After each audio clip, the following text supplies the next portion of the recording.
Hello and welcome to a 3v3 cast on Edtjuh province. Starting off we have Floid playing as a Hive Tyrant in the contested VP lane. In the center of the map we have Edtjuh for the blue team playing as the Lord General, and finally we have zeetorq finishing up that blue team lineup on the contested power side. For the red team we have Zevargel in the contested VP lane, going to be up against Floid, and King of Pythons in mid playing as the Farseer up against Edtjuh, and Forestradio playing as the Apo up against zeetorq in his lane. Although both players seem to be doubling up here, both King of Pythons and Forestradio grouping up together here. Meanwhile zeetorq sitting very far back here, building some banners behind some shot block is going to be very annoying for Forest to actually deal with, given that the banners do boost Orc units, and the more banners you have, the worse it can get. Orcs allowed to have up to 4 banners total. Spore mines though, you're getting used onto the Warboss for some reason here. Normally don't see it get used onto the Warboss at all. Spore mines also doing friendly fire damage to nearby units, so be careful when trying to use it, with your homogons also in the center of combat as well. King of Pythons actually goes in here against Banshees, of course already. Dire Avengers are getting caught out by Sluggers. A quick burner upgrade here for Zevargel, or not for Zevargel, for Floid here, giving his Sluggers an extra bit of HP in this engagement, an extra 20% HP, and the Sluggers nearly killing the Farseer as well. The power melee actually helping out against Commander Armor, and the Farseer barely able to get away. There were 2 HP here. I believe Edtjuh could have actually focused down that Farseer and it could have easily killed her with his guardsman, and Forest's Apo getting so low right now. zeetorq teleporting in very aggressively here with the Mekboy, using that weapon of his to actually kill him, and with the burners now, blue team going to come in here for a very early power bash, putting on the pressure big time against red team, but the Farseer should be able to get a fairly easy res onto that Apo, given that he went down in friendly territory. Meanwhile Floid going in with the aggression here. Things are not looking good for red team already at the very beginning of the game, with Floid outside of Zevargel's base and the power gain bash on the opposite side of the map, and the spawn mine pop there was absolutely brutal, bringing the Sluggers down to just a third HP. Without that burner upgrade, they're definitely not very tanky. At the same time, getting hit by a full spawn mine blast like that, since there was only a single spawn mine, Zevargel should have been a bit more patient, waited for his shooters, and could have easily finished off that squad. And for some reason that looks like Hardboy's on the Apo while he was on the ground. I'm not actually sure what was going on there. But Banshee's going to be coming in here for the flank for King of Pythons, but there's just so much range damage coming in. And the Castion, unreliable here. That could possibly be a dead squad if it wasn't for the ASMs jumping in here, knocking back the guardsman. A nice save there from Forest as he goes in massively here. But Castion's coming in. These Castions should be forcing melee onto the ASMs. Their power melee is incredibly strong. In fact, with ASM now having the chance to fight these Castions in melee, but the Apo going after that Sergeant on the Guardsman squad. You can see the Guardsman squad actually getting knocked over there. Units don't normally get knocked over in retreat, but because of domino knockback from the Castions getting knocked over, getting knocked into the Guardsman on retreat, it actually does knock them over. And surprisingly, these ASM jumped 3 times in this engagement. I'm not actually sure what's going on there, how they managed to have that much energy. Sometimes units do bug out and you do actually get a free ability, and that potentially is what we saw there. The Hive Tyrant over the extended carapace, you can see these shooters very reluctant to push forward here, and that's because they are scared of that Hive Tyrant charging. Really don't want to get forced into melee combat when they don't need to be. Meanwhile, the 2 red players here, Forestradio and King of Pythons, going to be pushing in. 1 war banner has gone down. But these banners should be closer to the shot blockers, or should have been built closer to the shot blockers here for zeetorq, so they would have been easier to protect in a situation like this. And the Spirit Stones and Apo, the healing is going to be insane for them to actually deal with here. You can see the Farseer actually healed everyone up just before the engagement is now taking place, with the Spirit Stones. ASM going to be engaging as well. There are no setup teams at all here for blue team, and their early aggression is now being met by some aggression from red team, although double Castions with the Lord General here. These ASM will need to be careful getting into combat. That Guardian Weapons team though going to get unset up twice in a row and to be forced off. These Castions should carry on pushing further forward. Shotgun Blast is off cooldown, but the Banshees have already managed to get in and start screaming away, suppressing the entire army there of Edtjuh. And Banshees with the fleet, or the aspects of fleetness ability rather than the aspects of strength, they're actually able to jump over these little shot blockers here and there. These ASM though might take quite a lot of damage, but the Castions are not forcing melee on retreat here. feel like Edtjuh could have definitely taken away a model there had he have forced melee. And Guardian Weapons team has been allowed to set up once again. Edtjuh not pushing further forward. Some shooters do come onto the scene for zeetorq, but they are way too late for this engagement. The Mekboy though is now forcing melee onto a Guardian Weapons team, but the Mekboy himself is very low. Even Tactical Marines are forcing melee, and a very nice grenade coming in from Forest, going to be knocking back these sluggers and killing half of the squad, forcing it off overall.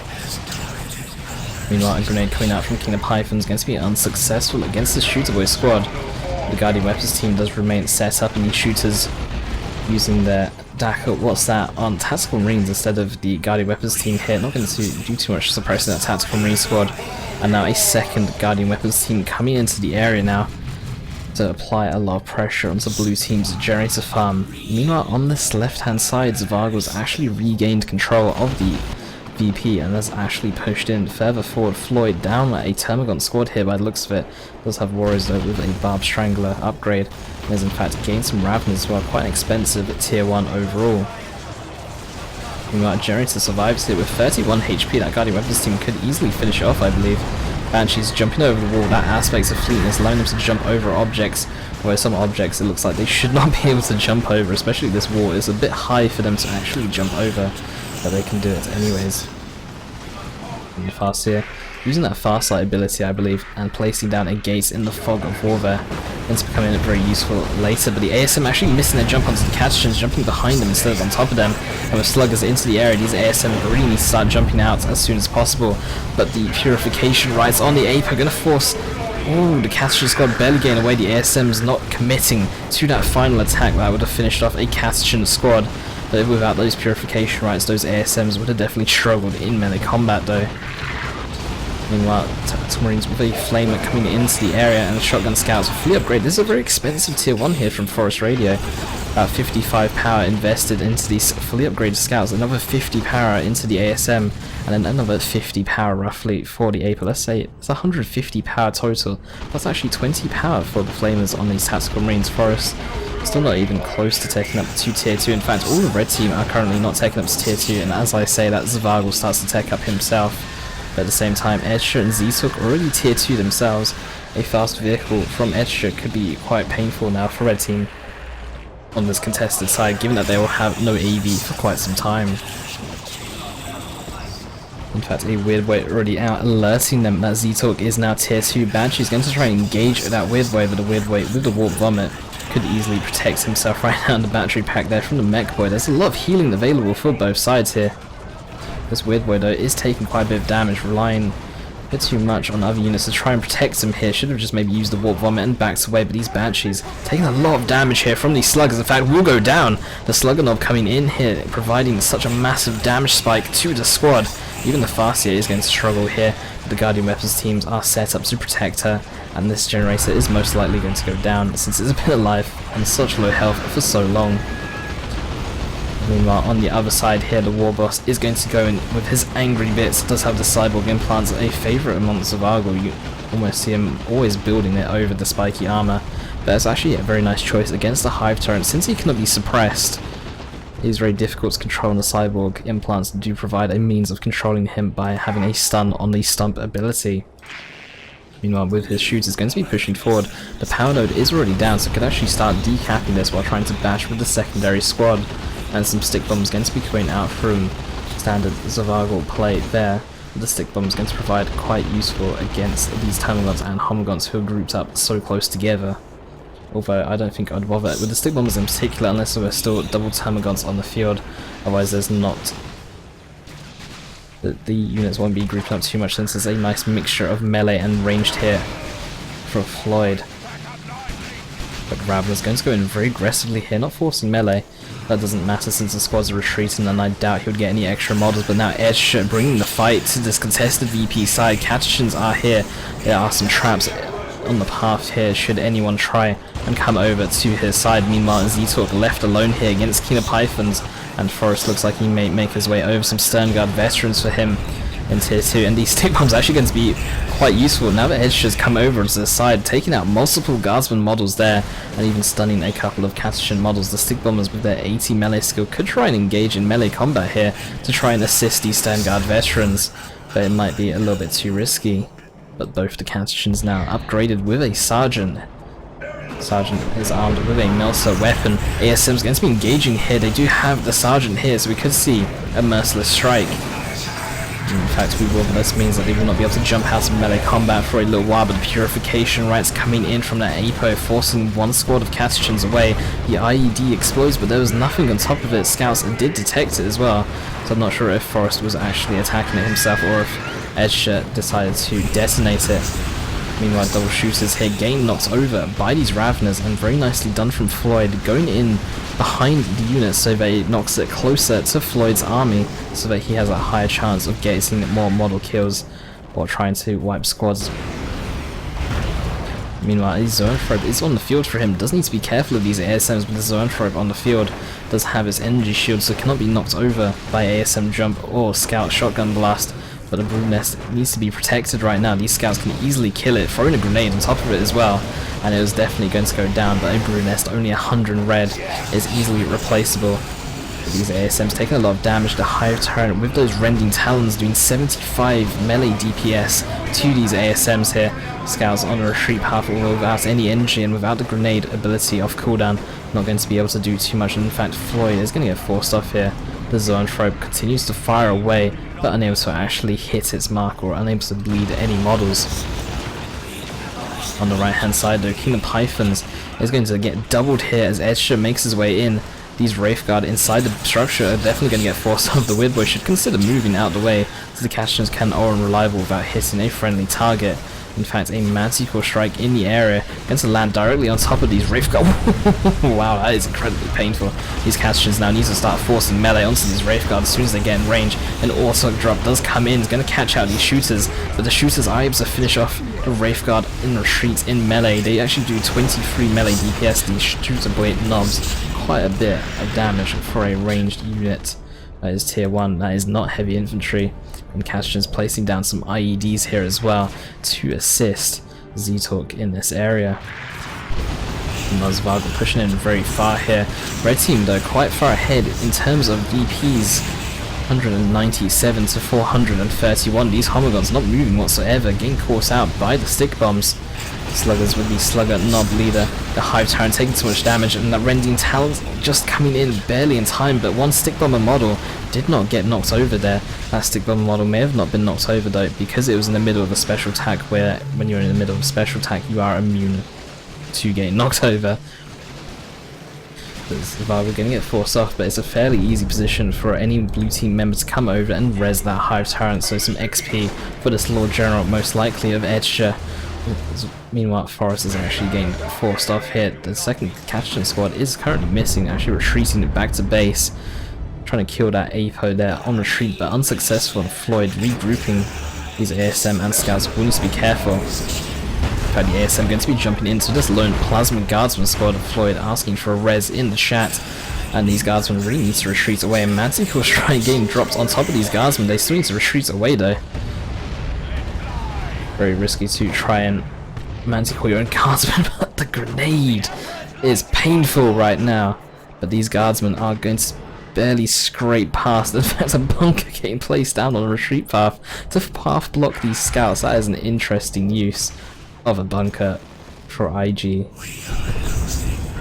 Meanwhile, the Orks remains currently unupgraded though for King of Pythons. I feel like an Orks was a bit of a weird choice, given that the Banshees had already gone down a while ago. The Orks I feel is best with either a Seer Council or a Banshee squad to assist in melee combat to actually buff them. Otherwise, buffing ranged units, they don't benefit so much from the extra speed that they gain from the Orks leaping onto nearby units. I feel like it's better suited towards Banshees, especially with a Farseer with a Doom. In fact, the Farseer does not have the Doom ability, but potentially with a Farseer with a Doombringer, with an Orks, and with some Banshees or a Seer Council, it provides a very scary force. Meanwhile, IEDs here on retreat could get used here, and an IED will definitely go off, but it's unable to finish off a Guardian Weapons team. Another Wraithguard squad is out of the field. One Guardian Weapons team does fall to the melee of these Catechin Devils. And Forrest is in the area with some shotgun scouts, although they are not needed since these Wraithguards should be able to get away. They are moving quite quickly at the moment. Meanwhile, the Warboss there for Zevargel going to get forced off. Only level 2, the Warboss, and same for the Hive Tyrant. I would have thought they might have been higher levels by now. But blue team though only on 153 VPs compared to red team on 406. A grenade going to go down. Warp vomit getting used here, but it's actually missing its targets. Looks like it was used on the ally Edtjuh here, but the guards of the squad going to get caught out by these ASMs jumping in before they were able to retreat away. Very nicely done there for Forest to wipe a squad. You can see the warpath on the Weirdboy to actually increase the speed of nearby Orc units, but it does drain quite a lot of energy on the Weirdboy, who is now just run out altogether. Apo though very squishy right now. He is level 4 and does have the combat stimulants, which does grant him an extra 100 health. But the Apo is still very squishy to get into melee combat at only 820 with no way of boosting his own speed. Termagants remain very low here. I feel like these sluggers could have potentially gone in for an engagement. Could have tried to finish off that Termagant squad. Could have tried to force off that Zoanthrope. Meanwhile, the Psychic Storm there from the Rune Armor doing power melee damage over a massive area, forcing off these shooters. In fact, retreating through it does cause you to take bonus damage. It is power melee, 16 power melee per second, quite a lot. And it affects all units in the area. The Weirdboy forcing melee onto a Wraithguard squad here. I believe the Weirdboy does have a special attack, but I'm not sure what his melee skill is. But even then, Wraithguard are immune to knockbacks, so they will not be affected by a Weirdboy special in the first place. These double Catechins though remain on the field. A grenade going to go down here from King of Pythons, unable to actually hit these Catechins. And these Catechins surprisingly getting forced off before they double Catechins. The double Catech getting forced off before they're able to actually do anything to those ASM. Wraithguard trying to get a bash onto the power. They can fire on the move here, but the Mekboy trying to force melee on them to prevent them from actually being able to do anything to the remainder of that journey to farm. And a nice Manticore strike hitting hard here for Edtjuh, catching out the ASM, the Stern Guards, the Tactical Marines, all forced off. And Forrest left with just a small army of his Apo and scouts on the field. Meanwhile, a fierce battle resumes on this left-hand side between Floid and Zevargel. A Carnifex is on its way with a Barbed Strangler, a looted tank out for Zevargel. A Barbed Strangler on a Carnifex does do plasma cannon damage, which means it's effective against all targets. Stun Bomb onto the Brood Nest for some reason here from Zevargel. The Stun Bomb does not affect the Brood Nest whatsoever. The Barbed Strangler doing an insane amount of damage. This looted tank, however, is going to be fairly difficult to deal with, given that the Zoanthrope no longer snares in the most recent patch. The boom shot actually missing against the Ravenous. That is due to a little bit of terrain elevation. The Orks is all that remains in this engagement for King of Pythons on the right hand side, and will be forced off. And this Weirdboy gate, I've not actually seen it used throughout this game. I don't know if I have missed it or not, but the Weirdboy gate was placed down quite a while ago and has actually not been used by King of Pythons. In fact, does he have a gate in his own base? He does, so he can use that if needed. But now getting another Guardian Weapons team out. I feel like King of Pythons should focus on taking up to tier 3 at this point as a Farseer. Yeah, while a Battle Wagon is actually out here for zeetorq. ASM going to be engaged and do not have a Melter Bomb available just yet. Jumping in a little bit prematurely, and even then, even if a Melter Bomb were to go down, there's nothing to actually follow up at the moment. A Bright Lance is getting purchased right now for that fresh Guardian Weapons team, but I feel like a Bright Lance is not going to be enough to deal with it, even with a Melter Bomb assisting out. The Warboss engaging with that Power Claw does use the Cyborg implants there to do the big stomp, but the Warboss retreating far too late, getting caught out on top of an IED there. Very painful, but the Spirit Stones are actually going to heal the Warboss right back up. I believe he's going to go right back down though. Going down with the Farseer, gaining quite a bit of XP here, but the Farseer just dying in that engagement. The Manticore strike though is going to be painful. The Bright Lance actually come over to this side instead of helping out against that Battle Wagon, and the looted tank trying to fire away at that Carnifex. Meanwhile, Dire Avengers getting caught out here, and the Battle Wagon actually going to be charging in here. It's actually going to run over the Dire Avengers, but instead the Rollers actually run out of energy here. Otherwise it nearly finished off a Dire Avenger squad. Meanwhile, a Land Raider Redeemer for Forest is going to be sitting up in mid. The looted tank actually getting flanked right now by the Battle Wagon. Some sluggers vacate. There are more units inside. In fact, another 3 more units inside, but they have not left the Battle Wagon just yet. Battle Wagon does get faster with the more units inside. In fact, I don't know if its weapons are even activated unless you have at least 1 squad inside, since it does need a squad to actually operate the weapons of the Battle Wagon.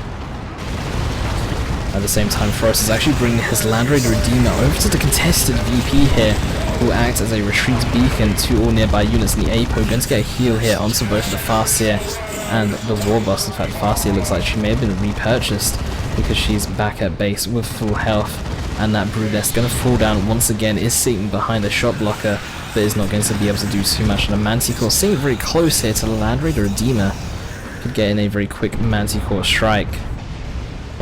But instead a rocket run coming in from Edtjuh here. The Angels of Death very nicely used here for Forest, stopping any kind of knockback whatsoever. A Manticore strike falls on top of the Land Raider Redeemer, and the Battle Wagon comes in, but the Battle Wagon is unhealthy right now at only 725 HP. The Catachans are trying to force melee onto these ASMs. The ASMs are able to remain in the fight, and the Frag Assault onto the Catachan squad is painful, and they are forced off, but the ASM actually running back to base instead of back to the Land Raider Redeemer. And Red Team are able to actually push through here with this Land Raider providing so much map control towards them, acting as that mobile base, allowing them to reinforce on the field. But Blue Team, though, on the natural of Red Team's VP, able to capture it with both commanders from zeetorq and Floid in the area, with the Battle Wagon also jumping in. This Battle Wagon, though, in need of some repairs, is missing 2,000 health. Mega Rumbler, though, onto the generator farm here, actually does quite a lot of damage to structures, in fact, but the Mekboy unable to actually move for the duration of it by the looks of it. The Red Team now set up, completely entrenching the contested VP here, but will need to regain control of their natural. The natural should be fairly easy to protect. King of Pythons could even get a D cannon and set up inside of his own base and protect the VP with it, making it very difficult for Blue Team to do too much. The special, though, from the Hive Tyrant, he does need to retreat away should he want to live, but the ASM could actually jump in and follow up on this Hive Tyrant. It's not even needed. He APO'd the missile from these Tactical Marines, getting the final blow onto that Hive Tyrant there. And the weird way here for zeetorq, running around with Warpath activated, needs to turn that off should he want to preserve some energy. And rather than getting caught out by the shooters, the Warboss is actually engaging with the Angry Bits Hardboys and user choppers on him, but getting caught out by some Termagants. In fact, not even Termagants, it was just the Barb Strangler suppressing the Warboss. Stun bombs stunning the counter effects. In fact, stun bombs are the only source of anti-vehicle stun for the Orc roster. And in fact, another rocket runner is about to go down, or is this a creeping? This is just a creeping Basilisk barrage. The Angels of Death is forced by Forest once again. Wraithguard going to get caught out by the boom shot, though, onto that Orc Battle Wagon. And Angels of Death not going to be doing too much here for Forest, as that was only a creeping barrage, but does prevent his units from getting knocked over. Angels of Death also providing a massive damage reduction as well, and the Spirit Stones from the Farseer. Combine that with the Land Raider Redeemer, combine that with the Apo, there is so much healing available here for Red Team. They will be able to stay and hold their position for quite some time. You know, the Warboss decides to engage once again. The Battle Wagon is knocking over that Warboss. You can see him awkwardly touching the ground repeatedly there, until he's now forced to retreat away. In fact, it looks a bit odd seeing the Warboss just with the knockback animation several times there. But everyone retreating to the Land Raider Redeemer here. These Wraithguard a little bit aggressively.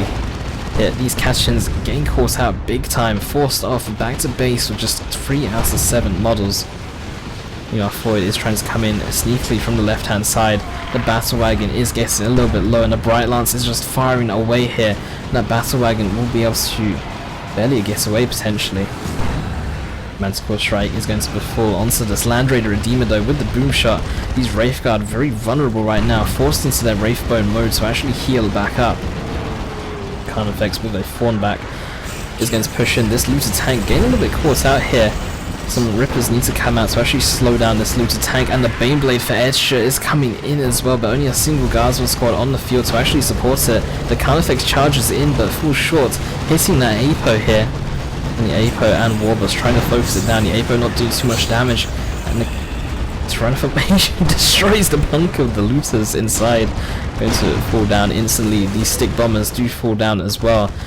Wraithguard pushing further forward. Demolisher Cannon hitting hard, doing psychic damage, more effective against heavy infantry and super heavy infantry. And yes, that is psychic damage. I'm not getting that wrong.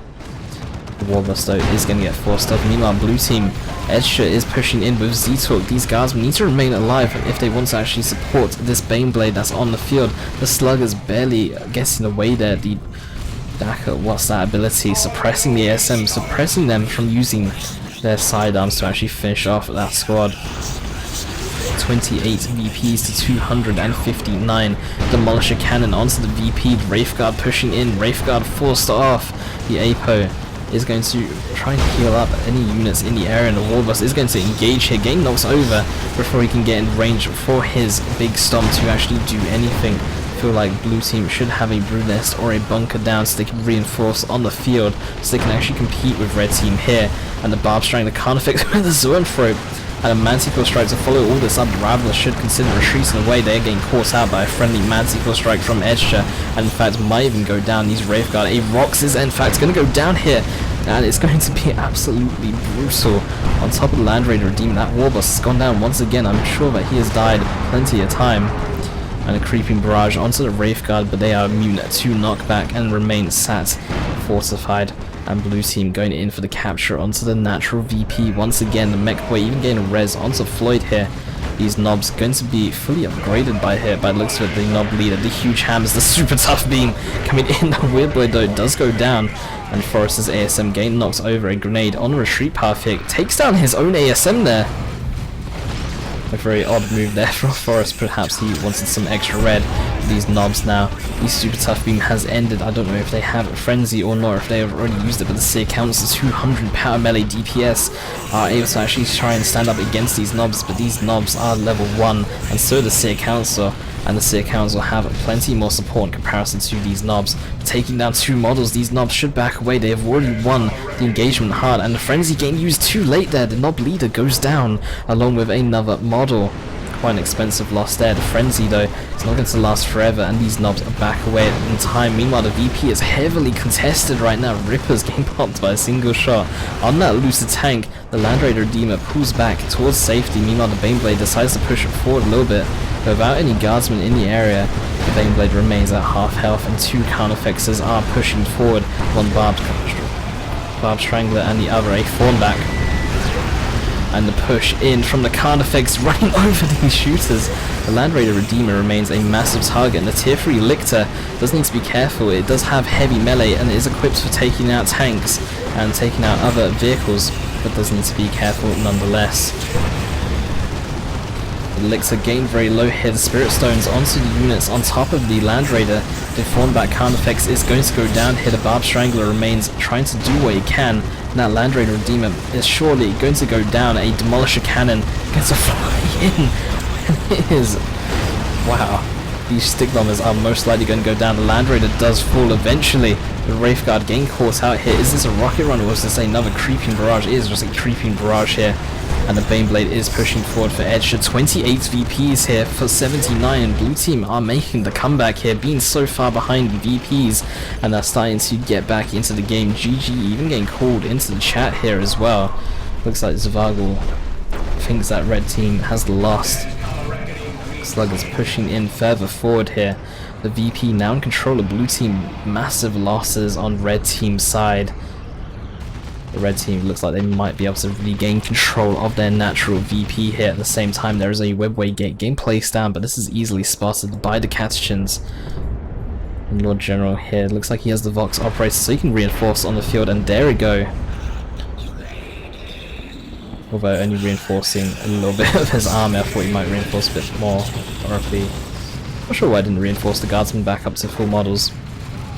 The Mekboy though getting caught out. The Power Axe on the Apo, 50 melee DPS, can improve himself with the combat stimulants, and he's level 9. The Apo has done a lot of work throughout this game, but 5 VPs though for red team. The Seer Council tries to push in further forward, but unable to actually get the cap, and blue team are actually going to make the comeback in this game. They were on 160 VPs while red team remained on 400, but the push here onto the contested side, red team losing so many units here, they will actually be able to make the comeback will take the game.